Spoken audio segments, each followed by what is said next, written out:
माफियाओं में माफिया, बालू माफिया, सबसे डरावने माफिया वही। गोली मार देते हैं वो, डीएमएसपी टाइप को मार वो देते किसी को भी गोली मार देते हैं। बालू माफिया के साथ है, किसी को भी मार, किसी को भी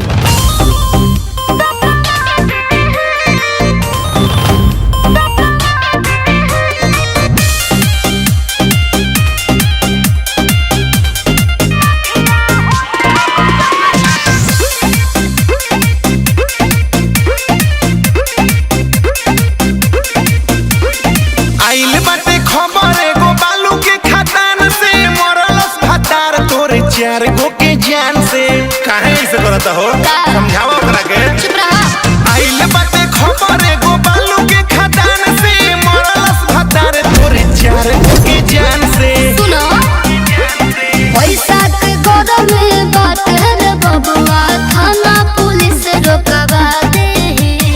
बालू के माफिया होत हम जनुआ, बालू में रोकवा दे। बालू के माफिया होत हम जनुआ, बालू में रोकवा दे। बच के रहो।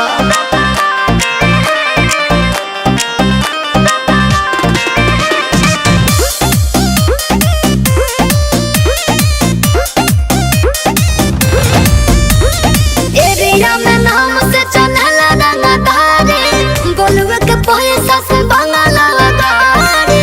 उ त बुझाते बा तो दूरे रहो।